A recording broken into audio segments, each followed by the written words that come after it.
Bueno, esta es la primera parte de la charla de ventilación y mecánica respiratoria. En esta charla vamos a examinar conceptos básicos de volúmenes pulmonares, de distensibilidad de las vías aéreas.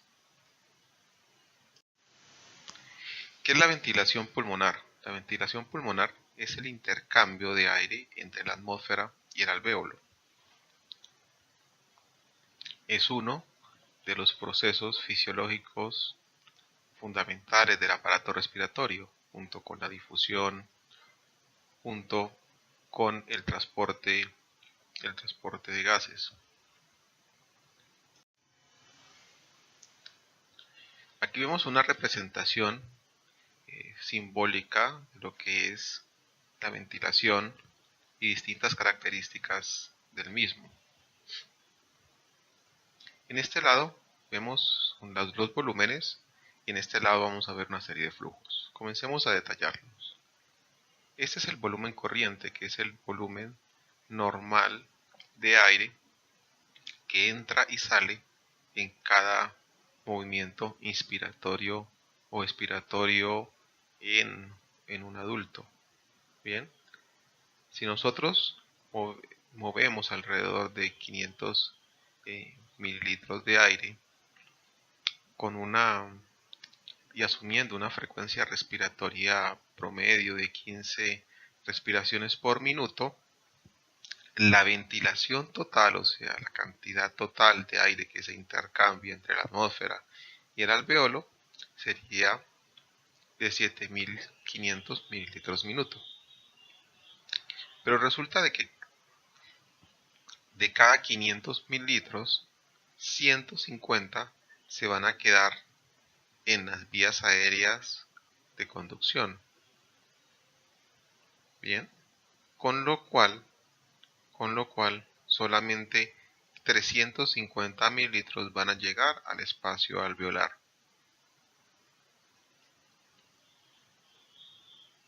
Esto quiere decir entonces que la ventilación alveolar va a ser igual a los 350 que van a llegar finalmente mililitros de volumen que van a llegar al alvéolo por una frecuencia respiratoria de 15. Es decir, la ventilación alveolar es de 5250 mililitros minuto en este ejemplo. Haciendo una pequeña proporción, la ventilación alveolar equivale a los 2/3 de la ventilación total. ¿Y qué es la ventilación alveolar? Es el volumen de aire que está disponible efectivamente para el intercambio gaseoso a nivel alveolar. La ventilación total se puede medir pidiendo al paciente, por ejemplo, que respire sobre un dispositivo que me permita separar tanto el aire inspirado como el aire expirado y recolectando todo el aire expirado.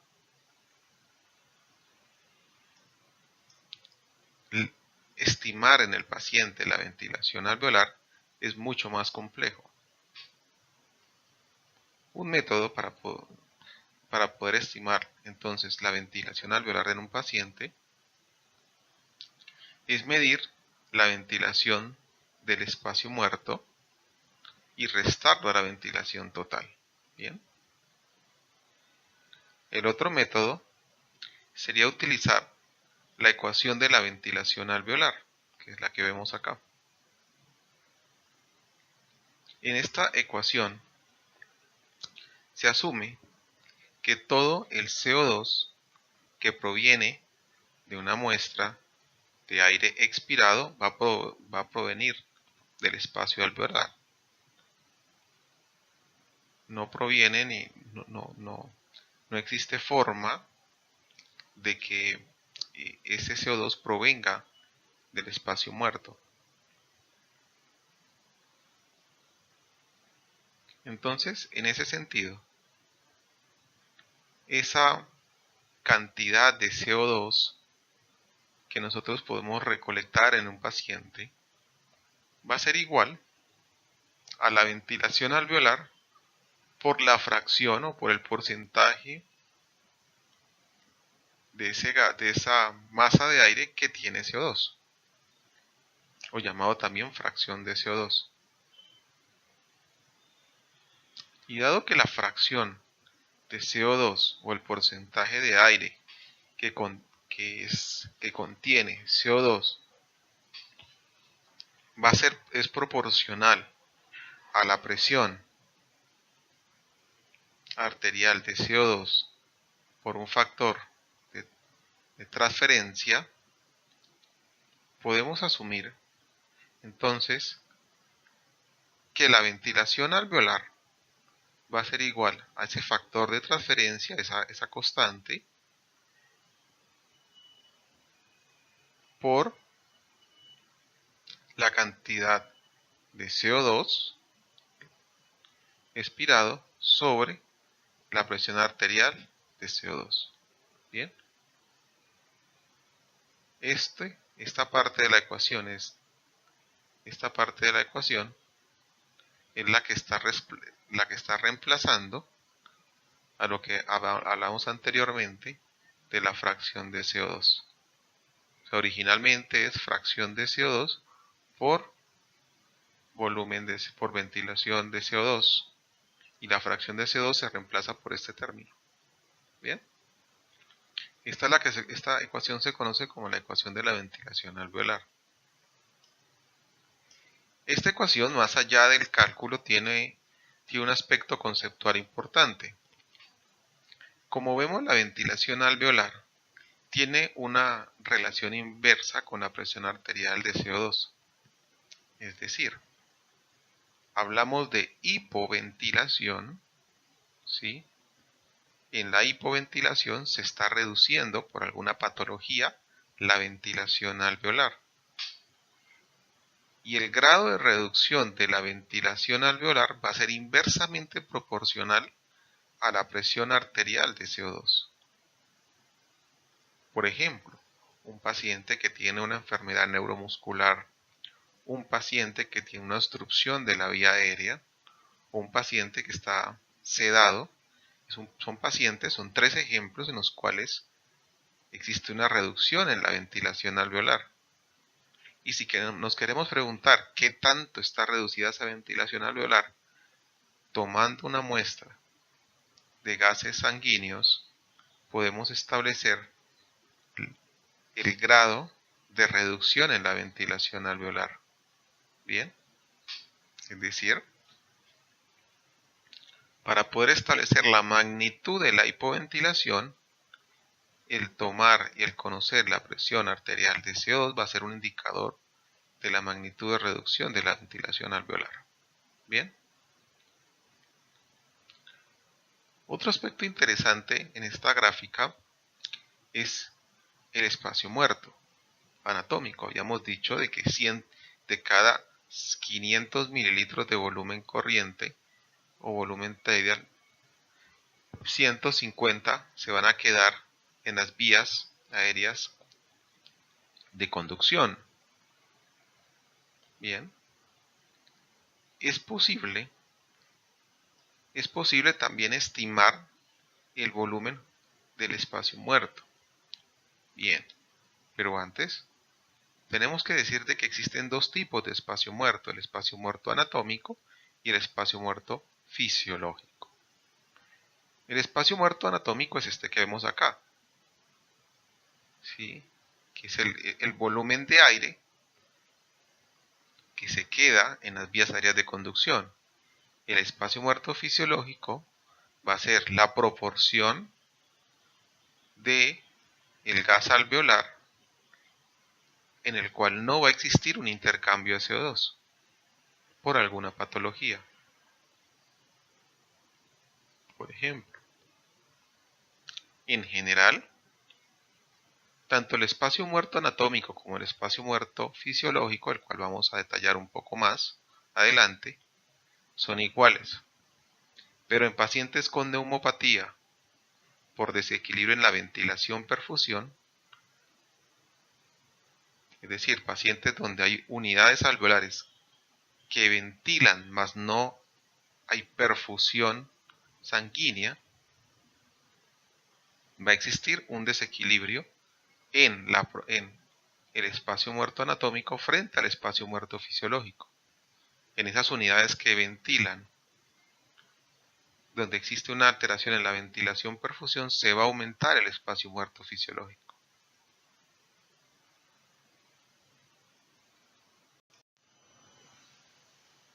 Aquí lo vemos claramente representado. El espacio muerto anatómico va a corresponder a ese volumen de aire que se va a quedar en la tráquea, en los bronquios, en los bronquiolos, hasta los bronquiolos respiratorios, o sea, hablamos de segmentación 16-17.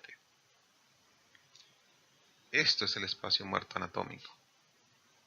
El espacio muerto fisiológico es cuando existen unidades ventiladas pero no perfundidas. Bien. Cuando existen unidades que están ventiladas mas no están perfundidas, por ejemplo, un paciente que tiene un tromboembolismo pulmonar, no va a existir en esta unidad, no va a existir intercambio gaseoso, porque no va a llegar sangre. Llega el oxígeno, pero no hay intercambio gaseoso, porque no hay sangre debido al trombo. En esta unidad, entonces, hablamos de que el espacio muerto fisiológico está aumentado. ¿Por qué? Porque no es una unidad en la cual no hay intercambio de CO2. Y acordémonos que el espacio muerto fisiológico es justamente una unidad en la cual existe intercambio gaseoso. Ahora, supongamos que un paciente tiene un aumento en el espacio muerto. Si el paciente aumenta la ventilación total para compensar el aumento en el espacio muerto, no se presentará ninguna alteración. Bien. Es decir, se puede compensar el aumento del espacio muerto aumentando la ventilación. Los dos espacios muertos, tanto el anatómico como el fisiológico, son casi iguales. Pero el fisiológico aumentará, como hemos dicho, en personas que tienen neumopatías. Sin embargo, si el paciente permanece con una ventilación constante y se presentara un aumento o un paciente que tenga justamente esta ventilación constante y sea incapaz de aumentarla, porque tiene, por ejemplo, una patología neuromuscular que le impide aumentar la ventilación, se va a producir en primera instancia una disminución en la ventilación alveolar. Es claro. ¿Sí?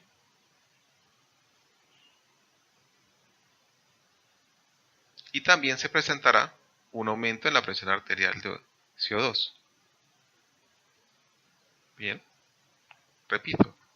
Tenemos un paciente que es incapaz que permanece con una ventilación constante, bien, pero que por una patología base no puede aumentar, es incapaz de aumentar la ventilación. Esto lo llevará a que se aumente la presión arterial de CO2. Bien.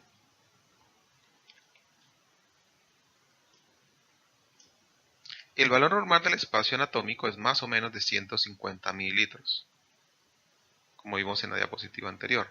El espacio muerto fisiológico es una medida funcional del volumen de los pulmones donde no se intercambia CO2. En la medida en que haya unidades donde no intercambie CO2, se aumenta el espacio muerto fisiológico. Y tiene un valor muy similar al anatómico en personas normales, o sea, de 150 mililitros.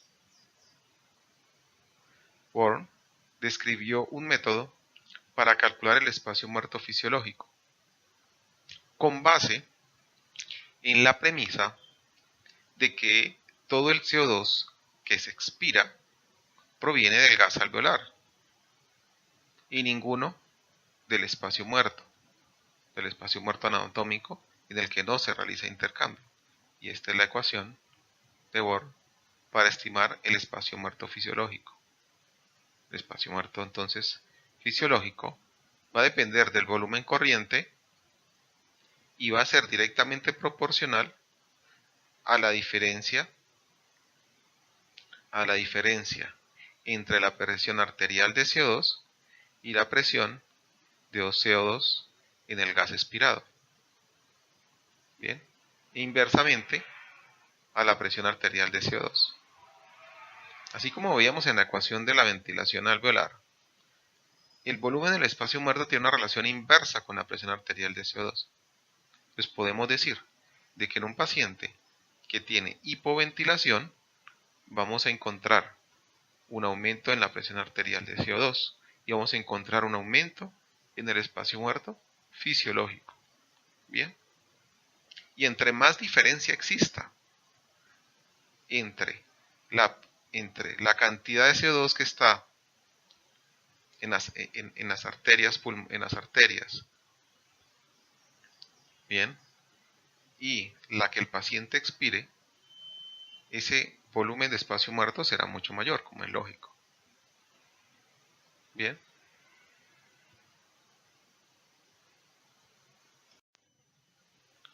Ahora, el movimiento, la ventilación va a depender esencialmente de una bomba que va a permitir intercambiar gases en los dos movimientos respiratorios, en la inspiración y en la expiración. En la inspiración, el principal actor es el diafragma, un poderoso músculo que cuando se contrae va a comprimir el material abdominal, más o menos se comprime, se comprime 1 centímetro y en una inspiración forzada más o menos desciende hasta 10 centímetros. Bien. Están los intercostales externos, el esternocleidomastoideo, los escalenos y pectorales, que van a jugar un papel muy importante cuando el paciente tenga dificultad respiratoria y van a ser visibles clínicamente. Y en la expiración es un movimiento pasivo solamente cuando hay una expiración prolongada, dificultosa, es cuando van a aparecer los músculos abdominales, los rectos, oblicuos y el transversal, y los intercostales internos. Esto es lo que vemos anteriormente. El diafragma se desplaza hacia abajo 1 centímetro en la respiración normal, aumentando tanto el diámetro transversal como el diámetro anteroposterior del tórax. Bien, y se desplaza hasta 10 centímetros en una inspiración forzada. Aquí lo vemos. Cuando existe una parálisis diafragmática, el diafragma asciende durante el movimiento inspiratorio, o sea, es totalmente contrario a lo que ocurre normalmente. Y eso se conoce como respiración paradójica. Bien, el diafragma en vez de descender asciende cuando existe una parálisis diafragmática. La expiración es un proceso totalmente pasivo, solamente es activo en el esfuerzo y en la hiperventilación voluntaria.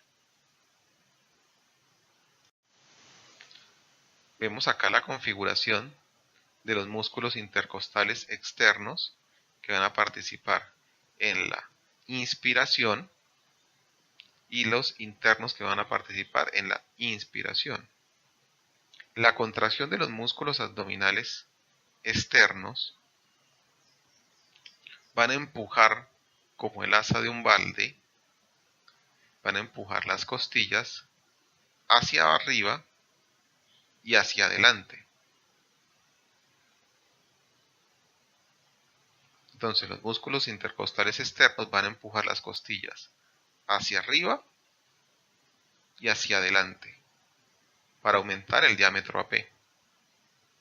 Los músculos intercostales internos que participan en la expiración van a hacer todo lo contrario.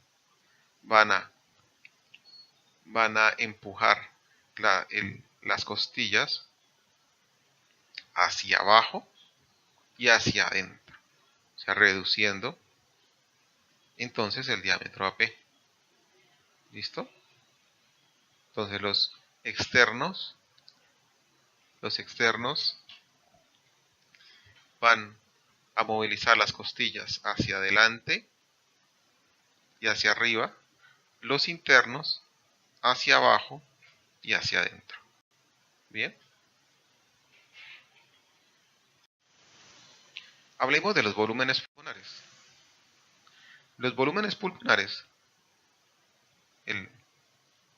la capacidad pulmonar total o total lung capacity, va cambiando a medida que van pasando los años. No es lo mismo la capacidad pulmonar total en un recién nacido, en un hombre adulto frente a una mujer adulta incluso. Bien. En un recién nacido, la capacidad pulmonar total es de 160 mililitros, mientras que en un adulto varón de 20 años se estima en 6 litros y en una mujer de 4.2 litros. Ahora, ¿de qué se compone? ¿Cómo podemos clasificar o subdividir esta capacidad pulmonar total según los movimientos inspiratorios y expiratorios? Esta es la capacidad pulmonar total. La capacidad pulmonar total, entonces, se puede dividir en una capacidad inspiratoria y en una capacidad residual funcional. Bien. Ahora, las capacidades son las sumas de volúmenes. Por ejemplo, la capacidad inspiratoria es igual a la suma del volumen corriente más el volumen de reserva inspiratoria. La capacidad residual funcional va a ser igual a la suma del volumen de reserva expiratoria y el volumen residual. Hay una capacidad vital, una capacidad que conocemos como capacidad vital, que es la suma de la capacidad inspiratoria más el volumen de reserva expiratoria. Bien. Cuando un individuo está respirando, está movilizando exclusivamente un volumen corriente. Cuando hace una inspiración forzada, el paciente entonces va dependiendo del esfuerzo que haga, puede llevar a que complete su capacidad inspiratoria, o sea que en un momento dado en el pulmón exista un volumen de aire igual al volumen corriente más el volumen de reserva inspiratoria. Y si ese mismo paciente después de una inspiración máxima hace una expiración forzada, el paciente va a eliminar todo el volumen de reserva inspiratoria, todo el volumen corriente y va a eliminar también el volumen de reserva expiratoria. Eso es lo que conocemos como capacidad vital. Y eso es lo que medimos en la espirometría. Bien. En la espirometría, por ende, entonces no podemos medir el volumen residual. Y con una espirometría podemos medir la capacidad vital. ¿Listo? Pero no podemos medir el volumen residual. Es decir, con una espirometría no podemos estimar la capacidad pulmonar total, solamente la capacidad vital. Bien.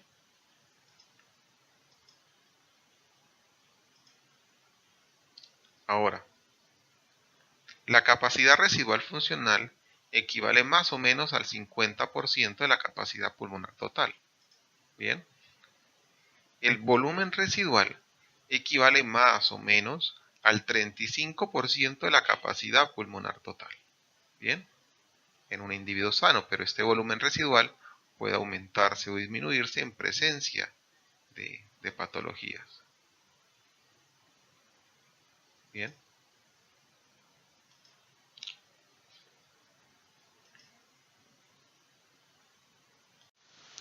Estos valores son el porcentaje de lo que según la edad y las características antropométricas del paciente debe tener su volumen residual, o la relación volumen residual y capacidad residual funcional, o la capacidad pulmonar total cuando las medimos no con espirometría, sino a través de métodos pletismográficos. Bien, cuando en un paciente se hace una pletismografía, sí se puede medir la capacidad pulmonar total y por ende se puede estimar el volumen residual. Bien, normalmente el volumen residual del paciente debe estar hasta en un 25% del valor predicho. La relación entre el volumen residual y la capacidad residual funcional entre un 60 a un 135% del predicho, y en la capacidad pulmonar total entre un 80 a un 120% del predicho. Es decir, estos son los marcos de referencia, estos intervalos, con el cual vamos a interpretar cuando tengamos una espirometría en la mano, si el paciente tiene o no tiene una reducción o un aumento en el volumen residual, o tiene o no una alteración en su capacidad pulmonar total. Bien, esto lo detallaremos un poco más adelante, lo que es la interpretación de los valores pletismográficos. Esto es entonces justamente lo que hablamos de lo que hace la pletismografía. Para poder estimar ese volumen residual, entonces se puede basar en la ley de conservación de la masa, donde siempre se tiene que mantener una concentración y un volumen o utilizando la ley de Boyle, siempre manteniendo una relación ya no entre concentración y volumen, sino una relación entre presión y volumen. Miremos un poco cómo se mide utilizando la ley de conservación de la masa, es decir, la proporcionalidad entre la concentración y el volumen. ¿Sí? Si nosotros al paciente le administramos un gas con una concentración que nosotros conocemos y con un volumen que nosotros conocemos, ese paciente va a comenzar a respirar este gas que nosotros estamos administrando. Y después de una cantidad de tiempo determinado, este gas que nosotros administramos va a alcanzar un equilibrio tanto en la cantidad como en el volumen que va a existir en el pulmón. Bien. Entonces, de esta manera, si nosotros ya conocemos la concentración de lo que administramos y podemos conocer uno de estos dos parámetros, vamos a poder estimar toda la ecuación. Es decir, al nosotros conocer la concentración 1 y la concentración 2, y después de una cantidad de tiempo alcanzar el equilibrio, la concentración que yo mida acá, después del equilibrio, va a ser la misma concentración que este paciente va a tener en el pulmón. Bien, o sea, es decir, voy a conocer la concentración 2.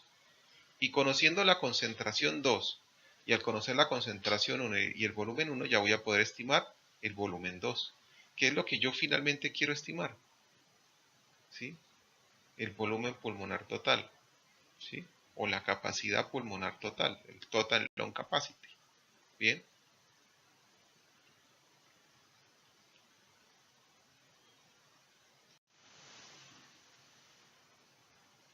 Ahora, normalmente entonces habíamos dicho de que existe un volumen residual que solamente puedo ver por pletismografía, por ejemplo, utilizando el ejemplo anterior, administrando un gas a una concentración y a un volumen específico, esperando su equilibrio y estimando la concentración 2 para estimar el volumen 2. Y existe la capacidad inspiratoria, que es, bien, la capacidad inspiratoria, recordemos que es la suma del volumen de reserva inspiratoria más el volumen corriente. Ahora, en pacientes que tienen una patología obstructiva, se va a aumentar el volumen residual. Justamente estos pacientes tienen una incapacidad expiratoria. Al tener una capacidad expiratoria, se va a aumentar el volumen de aire que se queda atrapado. Es decir, se va a aumentar directamente su volumen residual. Por lo tanto, en un paciente que tiene una patología obstructiva como el asma, existe un aumento en el volumen residual y existe un aumento en la capacidad residual funcional, por ende. Bien. Entonces, si yo le hago una pletismografía a un paciente que tiene una patología obstructiva, por ejemplo, como el asma, yo voy a encontrar de que su volumen residual sí va a estar aumentado y su capacidad residual funcional está aumentada. Bien. Así como va a estar aumentada, y aquí lo vemos gráficamente, la relación entre el volumen residual y la capacidad residual funcional. Bien. El volumen residual usualmente es el 35%, aquí es más del 35%. Bien. Y esto en relación a la capacidad residual funcional también está aumentada, que sería este segundo valor. Bien.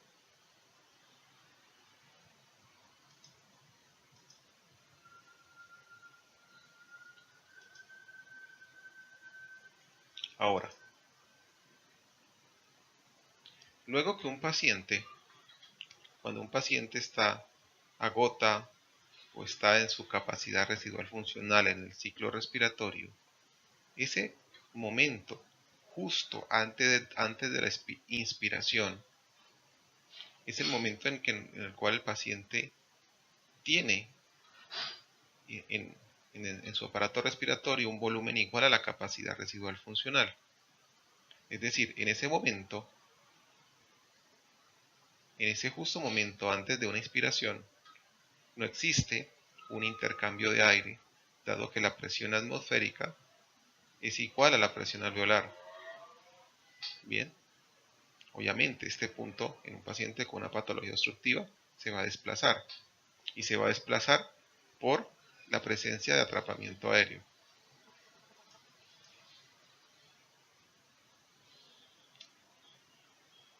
Hablamos de hiperinsuflación al aumento más de lo normal de la capacidad pulmonar total. Hablamos de atrapamiento aéreo al aumento justamente en el volumen residual y por ende en la capacidad residual funcional. Existen situaciones clínicas en las que no siempre existe atrapamiento aéreo junto con hiperinsuflación. Hay pacientes en los cuales se puede ver un aumento en el volumen residual, es decir, hacemos el diagnóstico semiológico de atrapamiento aéreo, pero no existe un aumento tan marcado de la capacidad pulmonar total. Bien. O puede también existir el caso de que exista atrapamiento aéreo en presencia de hiperinsuflación. Bien. Entonces, para concluir, hablamos de hiperinsuflación cuando existe un aumento en la capacidad pulmonar total del paciente. Hablamos de atrapamiento aéreo cuando existe un aumento en el volumen residual y por ende en la capacidad residual funcional. No siempre que existe atrapamiento aéreo va a existir hiperinsuflación. Bien. ¿Y cómo hacemos estas descripciones semiológicas? A través de la pletismografía, interpretando justamente los valores de las capacidades residual funcional y la capacidad pulmonar total que me ofrece una pletismografía. Bien.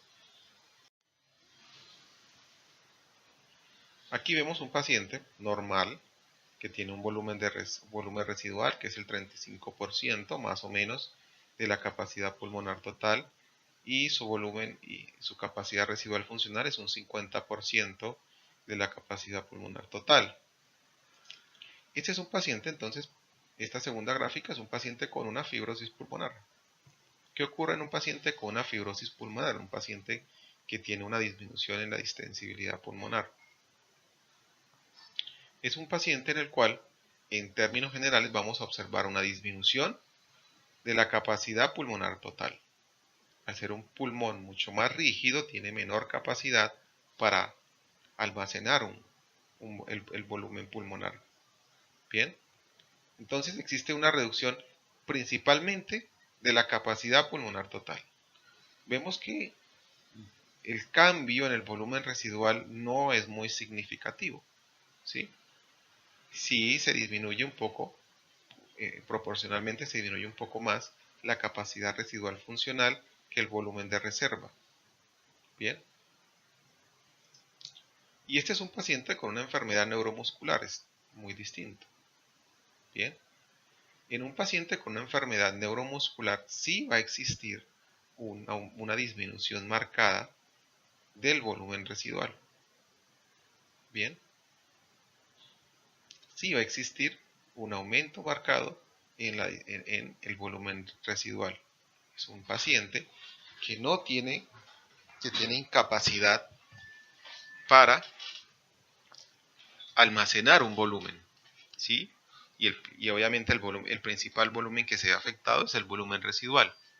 Mientras en un paciente que lo que tiene es debilidad muscular, el paciente con debilidad muscular lo que va a presentar es al contrario, es un aumento en el volumen residual, porque el problema de él no es un problema de capacidad para alojar un determinado volumen.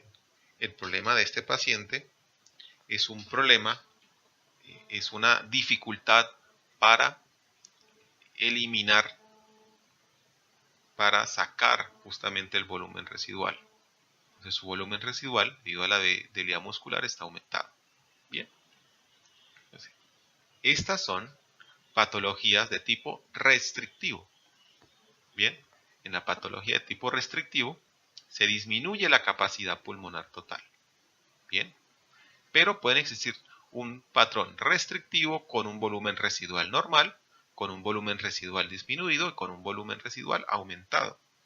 Y dependiendo de eso vamos a poder sospechar o corroborar que estamos ante un paciente que tenga fibrosis pulmonar, en el caso de que tenga un volumen residual normal, un paciente que tenga una deformidad en la caja torácica, que existe una disminución del volumen residual, o estamos ante un paciente con una enfermedad muscular donde existe un aumento del volumen residual, pero todos en presencia de una disminución de la capacidad pulmonar total.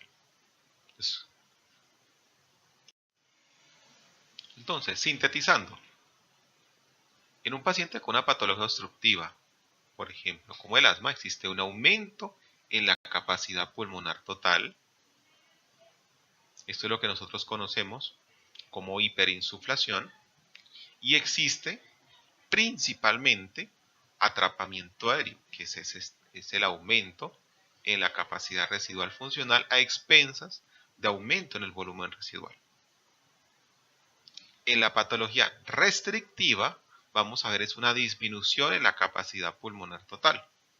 Y esa disminución se puede dar con un volumen residual normal, como en el caso de la fibrosis, con un volumen residual disminuido, como en el caso de un paciente con una enfermedad de la caja torácica, una malformación, por ejemplo, la caja torácica, o un volumen residual aumentado, que es cuando se da en pacientes que tienen enfermedades neuromusculares. Bien. Ahora ya tenemos claros los volúmenes, ahora incorporemos la presión. La relación entre la presión y el flujo es lo que vamos a conocer como resistencia. Bien, entre más presión tenga que ejercerse en cualquier vía de conducción para lograr un determinado flujo, va a significar de que estamos ante la presencia de resistencia en ese sistema. Ahora, la relación entre la presión y el volumen es lo que conocemos como compliance o distensibilidad. Bien, entonces la cantidad de presión que necesito para alcanzar determinado volumen es lo que denominamos el compliance o la distensibilidad. Bien. Entonces la relación entre presión y flujo es resistencia, la relación entre presión y volumen es el compliance. Vamos a examinar el compliance. Si se conecta un pulmón extirpado de un animal, lo canulamos y lo sometemos a diferentes presiones, ¿sí? A diferentes presiones que nosotros podemos manipular, o sea, haciendo el efecto que tendría el diafragma, modificando, disminuyendo entonces la presión torácica, y graficamos los cambios de volumen con un neumotacómetro, vamos a poder entonces hacer una gráfica donde miremos cómo a medida que vamos aumentando la presión, cómo va cambiando el volumen del pulmón. Bien, esta es la curva volumen-presión. Bien. Esta es la curva inspiratoria y esta es la curva expiratoria. Bien. Lo primero que vemos es que la curva inspiratoria es muy distinta a la curva expiratoria. Bien. En términos generales, se necesita mayor presión para un cambio de volumen en la expiración que en la inspiración. Bien. En general, se necesita un mayor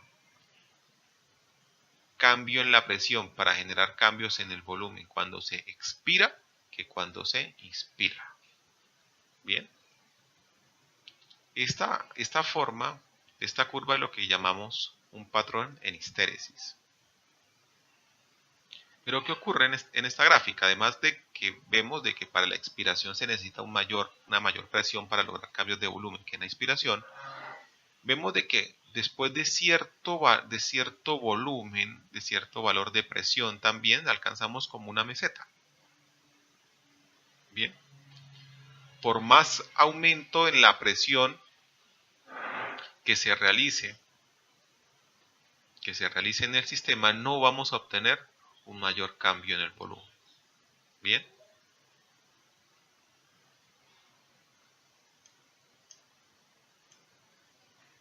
En este gráfico, la presión alveolar es igual a la presión atmosférica.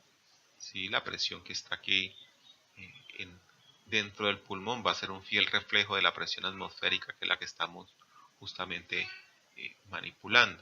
¿Sí? Por lo que en el eje de las X, lo que estamos en verdad graficando es esa diferencia entre la presión alveolar y la presión que se encuentra fuera del alvéolo. ¿Bien? Y eso es lo que conocemos como presión transpulmonar. Entonces, presión transpulmonar es la diferencia entre la presión alveolar y la presión alrededor del pulmón. Bien. Como en este ejemplo, la presión alveolar es igual a la presión atmosférica, eso quiere decir de que todo lo que se representa en esta gráfica es pura presión transpulmonar. Vamos a llamar distensibilidad a la pendiente de esta curva. O sea, distensibilidad es el cambio de volumen por unidad de presión. En el ser humano, la distensibilidad del pulmón es de 200 mililitros por centímetro de agua. Pero ¿qué ocurre con esta pendiente? A medida que el pulmón se somete a presiones más elevadas, hay menor cambio de volumen, es decir, hay menor distensibilidad. Es decir, a presiones elevadas se disminuye la distensibilidad, es decir, el pulmón se vuelve más rígido. Bien. A presiones elevadas existe una disminución en la distensibilidad o en lo que sería la pendiente de ambas curvas. Bien.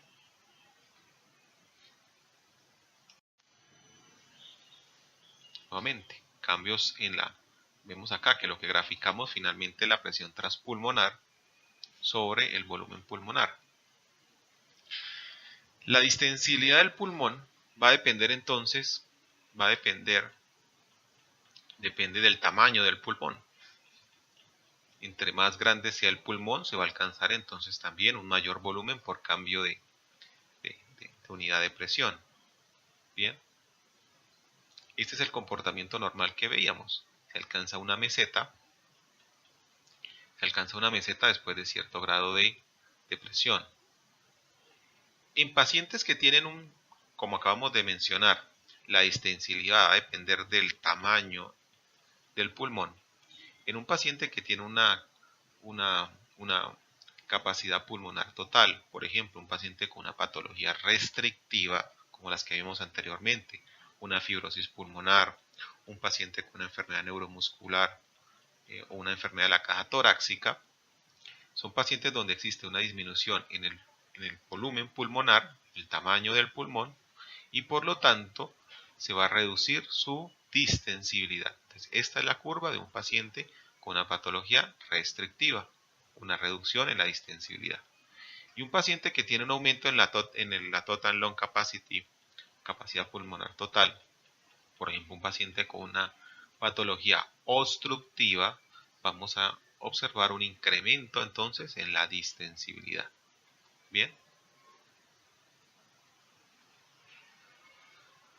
Ahora, es decir, la distensibilidad va a estar reducida en pacientes que tienen fibrosis, como lo vimos anteriormente. Pero existen otras patologías donde se va a reducir esta distensibilidad, ¿sí? Como es el caso de pacientes con edema alveolar. En el caso, por ejemplo, un paciente con edema pulmonar. En el caso de un paciente con atelectasia. En el caso de un paciente con congestión pulmonar. Esta es la gráfica de pacientes con esta patología. Bien, que van a tener una distensibilidad reducida. Es decir, van a ser pacientes donde les va a costar mucho la inspiración y la expiración no va a ser tan problemática. Bien.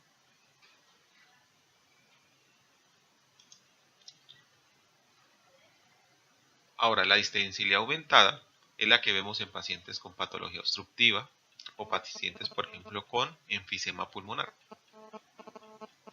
En el enfisema pulmonar, en el asma, la distensibilidad está aumentada porque está aumentado el volumen pulmonar.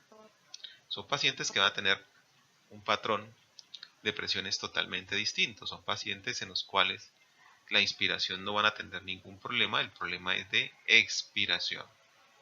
Bien. Bien.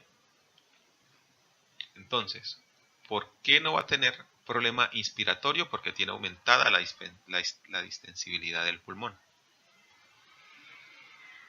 Lo que les va a costar es sacar ese aire que acaban de tomar, que es distinto. En cambio, el paciente con una patología restrictiva le va a costar mucho la inspiración, justamente porque tiene una reducción en la distensibilidad. Bien, necesita una gran presión transpulmonar para lograr un cambio de volumen. Por eso le cuesta la inspiración.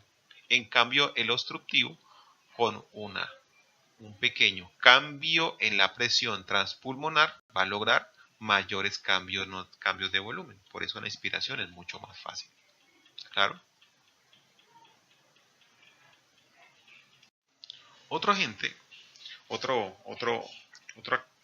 factor importante en la distensibilidad es la tensión superficial. La tensión superficial, como sabemos, es la fuerza que se opone a esa atracción líquido-líquido frente a la atracción líquido-aire. Las moléculas que están en estado líquido tienden a colapsarse, a traerse. Bien. El primer dato de que la tensión superficial era una característica importante en el comportamiento de la distensibilidad se obtuvo cuando en pulmones insuflados con solución salina se encontró una mayor distensibilidad que los pulmones solamente eh, sin agregarle solución salina y inflados solamente con aire. Bien. ¿Por qué los pulmones que no tenían solución salina tenían una menor distensibilidad? Porque la solución salina había lavado todo el surfactante pulmonar y por eso había aumentado su distensibilidad. Tenían una mayor distensibilidad. Bien. La menor distensibilidad entonces es ocasionada por el surfactante. El surfactante es un fosfolípido que es producido por los neumocitos es producido por los neumocitos, los cuales tienen, aquí vemos claramente, cuerpos lamelados, los cuales elimina, secreta a la matriz, a la matriz intersticial en el alvéolo, y son los que finalmente van a terminar convirtiéndose en este fosfolípido. Bien. Ahora, ¿cómo se sintetizan cómo se sintetiza este surfactante? Se sintetiza utilizando ácidos grasos que provienen del flujo sanguíneo. Por lo tanto, si un paciente tiene una disminución en el flujo sanguíneo, va a tener una menor capacidad para producir cuerpos lamerales y a su vez una menor capacidad para producir agente surfactante. Por lo tanto, la hipoperfusión se asocia a un aumento en la tensión superficial en el pulmón. ¿Cuáles son las ventajas fisiológicas del surfactante? Al reducirse la tensión superficial, se aumenta la distensibilidad. Bien. Se promueve la estabilidad de los alvéolos, dado que los alvéolos se comportan como burbujas, y los alvéolos tienden a colapsarse y a formar entonces, como en el caso de las burbujas más grandes. Entonces es el agente surfactante que va a evitar justamente que se haya un colapso alveolar, ¿sí? Y va a mantener al alvéolo seco, va a evitar la transudación de líquido y va a mantener al alvéolo seco. Entonces, por ende, ¿qué pasa si un paciente no tiene agente surfactante, como ocurre en ciertas patologías neonatales? Va a ser un pulmón rígido, con muy poca distensibilidad, ¿sí? Va a ser un pulmón rígido. Bien, recordemos que el agente surfactante justamente lo que va a permitir es un aumento en la distensibilidad pulmonar. Bien, que se necesite una menor cantidad de presión para lograr un cambio de volumen. Y esto justamente porque disminuye esa tendencia a que se colapse el alvéolo. Si no hay surfactante, entonces los alvéolos tienden a colapsarse y se van a producir atelectasias. Bien. Se van a producir áreas donde, si bien hay perfusión, no hay ventilación. Y además de que cuando no existe surfactante, el alvéolo va a estar húmedo y los alvéolos van a estar llenos de transudados. Bien. De las tres consecuencias de la falta de surfactante es la presencia de un pulmón rígido, donde se necesita un gran cambio de presión para obtener cambios en el volumen, una gran cantidad de atelectasias y un alvéolo lleno de líquidos. El otro mecanismo que contribuye a la estabilidad de los alvéolos es la interdependencia. Bien, cualquier tendencia de un grupo de alvéolos a reducirse, a aumentar su volumen, el resto de la estructura se va a oponer. ¿Sí? Si un grupo de alvéolos, por ejemplo, tiende a colapsarse, se van a desarrollar una serie de fuerzas alrededor de ellos que van a tender a expandirlos, a evitar ese colapso, justamente por el parénquima circundante.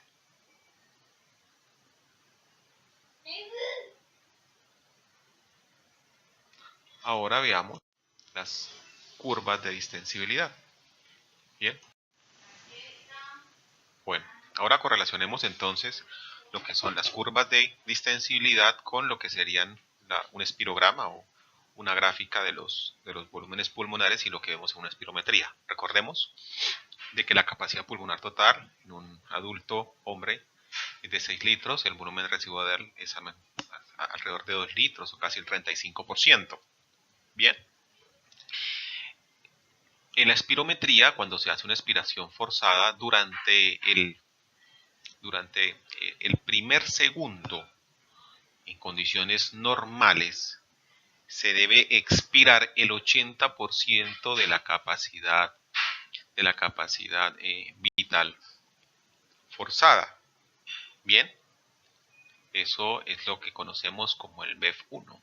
Bien, y la relación entre el BEF1 y la capacidad vital forzada en personas normales es alrededor del 80%. Es decir, repito, en el primer segundo, un adulto sano debe ser, y un niño también debe ser capaz de expirar el 80% de su capacidad vital forzada.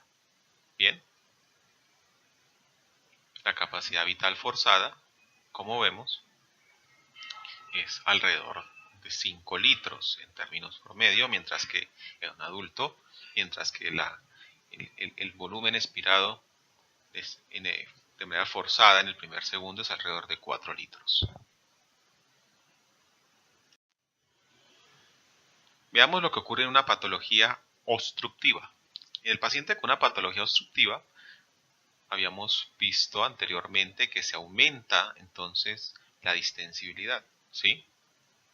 Sin embargo, en verdad, en la gran mayoría de los pacientes, esto solamente en pacientes que están en crisis asmática, va a ocurrir un aumento significativo de la distensibilidad. En un paciente que no está en crisis asmática, usualmente tiene una curva de distensibilidad muy cercana a lo normal. Bien, vemos de que en un paciente asmático, como recordamos, existe un aumento del volumen residual y la capacidad residual funcional, que lo puede llevar a un aumento en la capacidad pulmonar total. Es decir, puede tener hiperinsuflación y puede tener atrapamiento aéreo.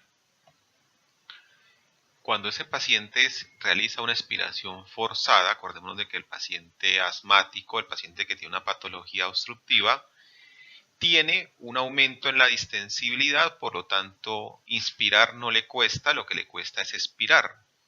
Entonces, justamente lo que se va a alterar entonces en la expiración forzada, él no va a ser capaz en el primer segundo de eliminar más del 80% de su capacidad vital forzada. Solamente es capaz en el primer segundo de expirar el menos del 80%, ¿sí?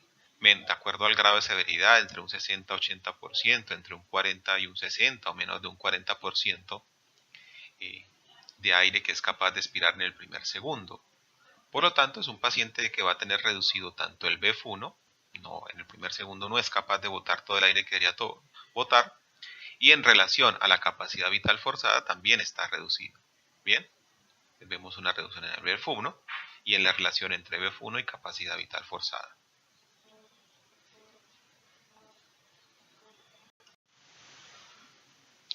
Esto es lo que vemos en un paciente con enfisema. En un paciente con enfisema sí es una patología obstructiva, donde hay destrucción alveolar. En el enfisema, a diferencia del asma, existe un aumento mucho más marcado de la distensibilidad. ¿Sí? Lo vemos gráficamente. Su capacidad pulmonar total es mucho mayor que de los 6 litros normales y el volumen de residual está también supremamente aumentado. En este paciente, entonces, así vamos a ver claramente un atrapamiento aéreo y una gran hiperinsuflación. Es más, es lo que caracteriza justamente el patrón pletismográfico, es la hiperinsuflación que tienen estos pacientes. Y al igual que le ocurre con el paciente asmático, tiene una incapacidad para expirar marcada. Para inspirar no tiene, para expirar es bastante marcado y se va a reducir entonces la cantidad de aire que puede eliminar en el primer segundo y la cantidad de aire esa misma cantidad respecto a la capacidad a la capacidad vital forzada. Bien, tiene un patrón espirométrico muy similar al del asmático, pero sí pletismográficamente hay diferencias. Se va a ver una mayor atrapamiento aéreo y una mayor hiperinsuflación debido a esa exageración que tiene de la distensibilidad. Y esto es lo que vemos en un paciente entonces con una patología restrictiva, ¿sí? La fibrosis pulmonar. En este paciente entonces, como veíamos anteriormente, se reduce marcadamente la distensibilidad, la pendiente de la curva presión-volumen está disminuida, que es lo que conocemos como distensibilidad. Él requiere grandes presiones para lograr cambios de volumen, ¿sí? Entonces tiene una incapacidad para inspirar muy severa, ¿sí? Aquí lo vemos, se reduce su capacidad pulmonar total. El volumen residual en la fibrosis pulmonar mantiene la proporcionalidad respecto a la capacidad residual funcional y respecto a la capacidad pulmonar total. Acordémonos que donde cambia el volumen residual en la patología restrictiva es en el paciente que tiene una alteración en la caja torácica, en la cual está disminuido, o un paciente que tiene una enfermedad neuromuscular en la cual está aumentado el volumen residual, los tres en presencia de una disminución en la capacidad pulmonar total. Este paciente, al contrario, no tiene ningún problema para expirar, su problema es inspiratorio, entonces el BEF1 no va a estar alterado, ni tampoco la relación entre el BEF1 y la capacidad vital forzada. Bien, sí va a existir, entonces puede existir un aumento en la capacidad, en la capacidad vital forzada en términos absolutos, ¿sí?